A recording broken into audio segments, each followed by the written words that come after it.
Hello, my name is Eduardo Ramos, and here's my video of the assisted film robot. Here's the table of contents, all the aspects that we are talking about in this video. And well, our challenge is to design and simulate a robotic feeding system that uses manipulator and robot, computer vision, and machine learning to safely feed people with severe mobility limitations.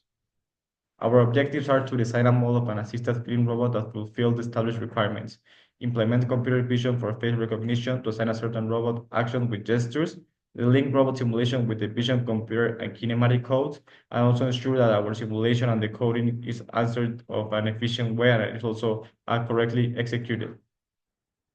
As you can see, here's our robot. We decided to call it the Mark One. You can see here's our model in the CAD design in SolidWorks. It has 5 degrees of freedom. It has hollows to hide all the motors and cables to ensure also to have a good view from the robot and also to ensure the user is healthy because we're working with food and if the food goes with the cable we can compromise our users healthy, no?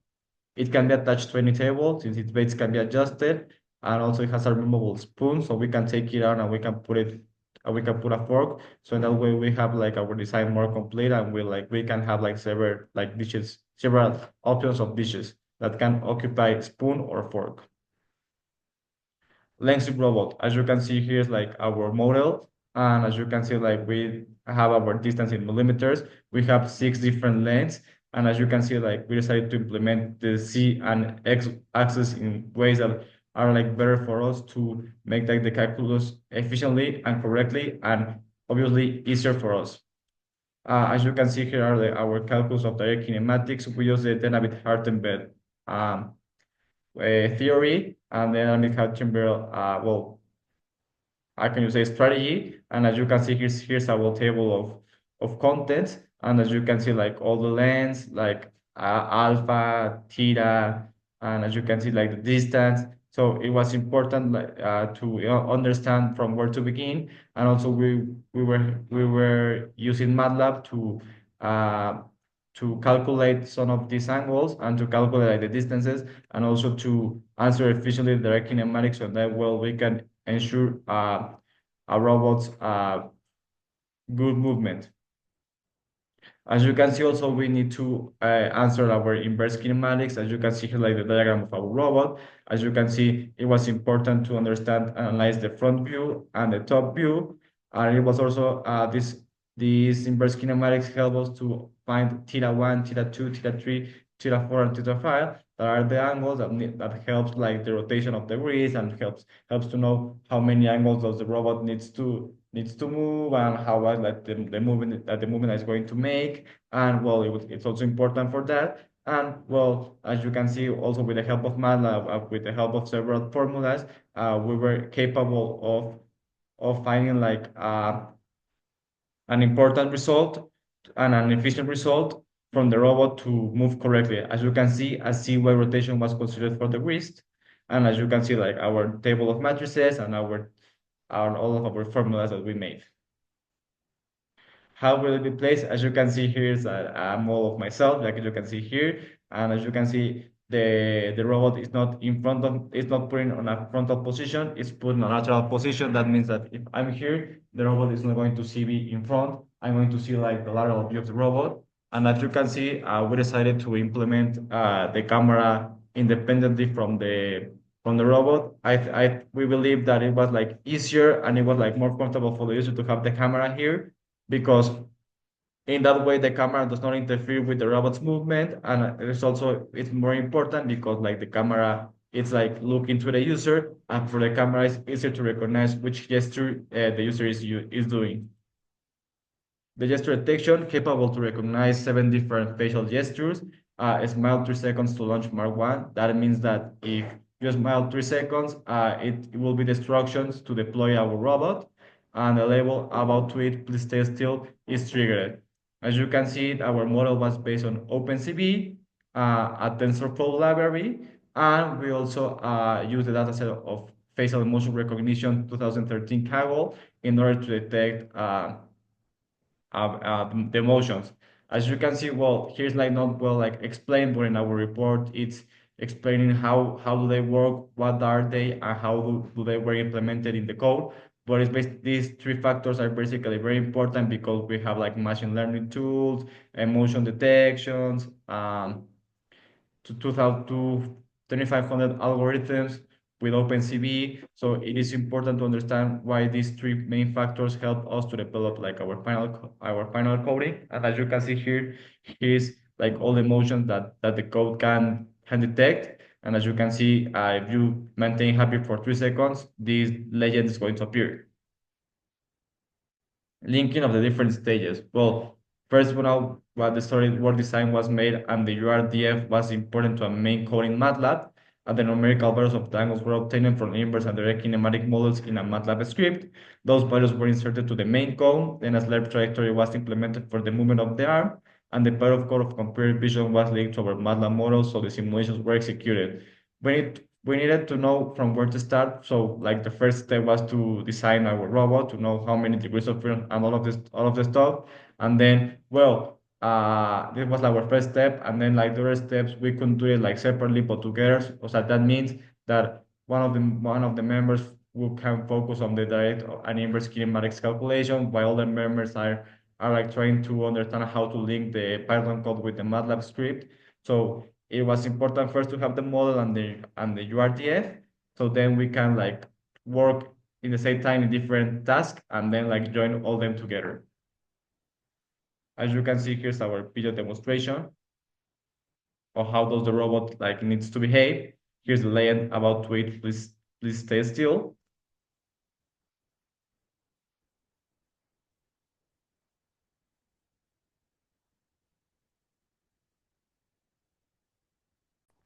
As you can see here, well, like the user, it's making the happy gesture. The lane about to it, please stay still. It's going to say, and then as you can see, the robot is going to start its trajectory, and as you can see, it will like grab the food.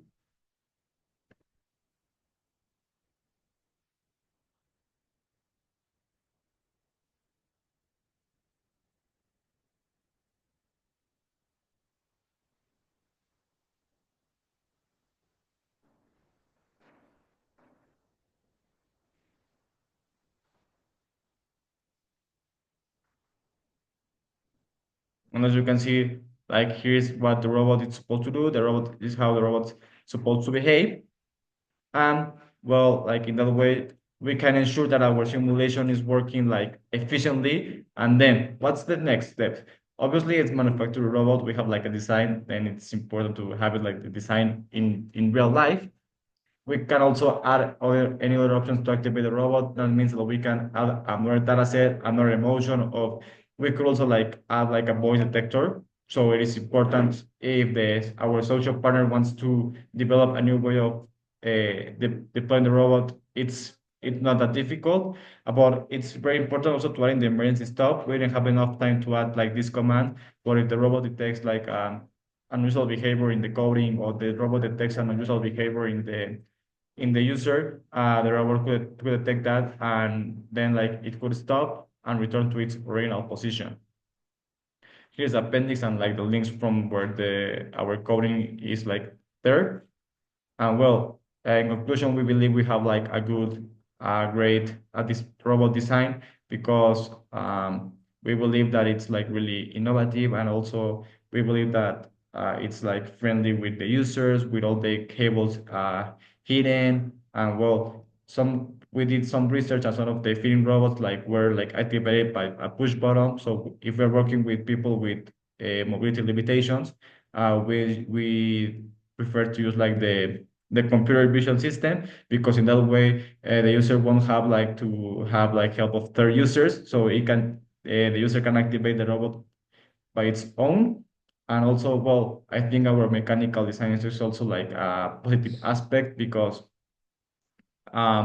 it's a positive aspect because we can adjust it to every table, and so it's like innovative because we don't have to have like a specific table, a round, or a square table. Like it doesn't matter the table. It just adjust. We just adjust it to the table, and it will fix like correctly. So I think it's like a point in favor with design, and it's also like really friendly and really, and we like relate food with happiness. So this is why we implemented like the smile detections to deploy the the robot.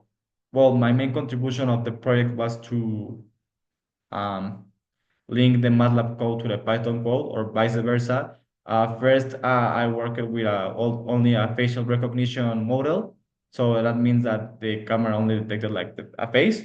And then, well, to implement it to MATLAB, I use with the help of Hector, with Professor Hector, and with the help of a little bit of ChatGPT to understand like the commands, I was able to link both codes. And well, I know how do they work because my code was implementing exit signals of zeros and ones.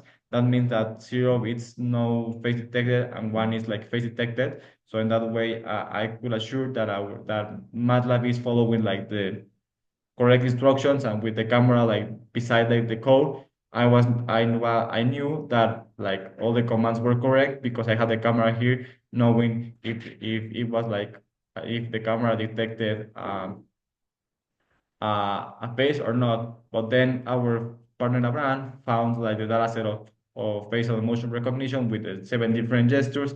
And this is where I needed to start like all the linking again because well, it was like a different data set from the one of before. So in that way, every other emotion that wasn't happiness was like sending a zero, and the happiness emotion was sending a one. And then after that, I implemented a counter in our MATLAB code. So in that way, if the code detects 5 times like frequently a smile, it will assure that the simulation is going to start. But because sometimes we smile like with no reason, or we are happy, or unconsciously we have a smile. So we decided to implement a counter. So in that way, when our first smile, the robot is not going to activate it because it could be like a mistake. So it was important to add a counter. So in that way, we can assure that the user really wants to um, to to turn on like the robot. So my main contribution was to link Python to MATLAB, and then from MATLAB do all the instructions to deploy like the simulation. And that's it for my video. Thank you for your attention.